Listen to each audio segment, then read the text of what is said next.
Corinne Lepage, fermer la centrale de Fessenheim avant la fin du quinquennat, en quoi cela ferait-il de nous, Français, la nation de l'excellence en la matière? Non, ça ne ferait pas plus de nous ou moins de nous la nation de l'excellence, sauf que si Fessenheim était quelques kilomètres plus loin en Allemagne, ça fait belle lurette que ce serait fermé. Ça, c'est tout à fait clair. Parce que si on appliquait les critères de sécurité allemands à la centrale de Fessenheim, elle serait fermée.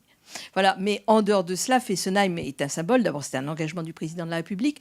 Ensuite, c'est la plus vieille centrale de France. C'est une centrale qui cumule les risques. Je rappelle, risque sismique, risque d'inondation, puisqu'elle est construite très en deçà, très en dessous du canal qui l'alimente. C'est une centrale qui n'a qu'une enceinte de confinement, alors que toutes les autres en France en ont deux.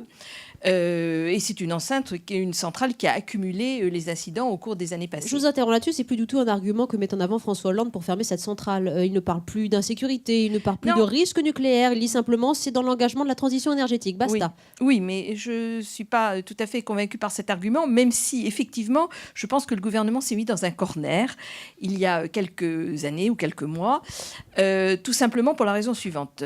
Très brièvement, en dehors de mon activité de député européen, j'étais l'avocate des communes qui demandaient la fermeture de Fessenheim. Suisse, française et allemande, ça représentait quand même 8 à 900 000 habitants. Hein. Ce n'était pas tout à fait rien. Et donc, benoîtement, lorsque le président de la République a annoncé la fermeture de la centrale, bien devant les juridictions qui étaient saisies, j'ai dit, puisque vous avez décidé de fermer, il n'y a plus lieu de demander au juge de fermer puisque vous nous donnez satisfaction. Et là-dessus, le ministère de l'écologie, à l'époque c'était Madame Bateau, elle dit, mais pas du tout, parce que vous demandez la fermeture pour risque, nous on considère qu'il n'y a pas de risque. Donc c'est pas la peine de fermer pour risque, donc on fermera, mais pour d'autres raisons, qui sont des raisons de choix énergétiques. Et à partir du moment où le Conseil d'État a considéré qu'il n'y avait aucun risque pour fermer Fessenheim, pourquoi voulez-vous fermer celle-là plutôt qu'une autre? Donc je pense que le gouvernement s'est mis dans un corner à ce moment-là, et maintenant, il faut assumer.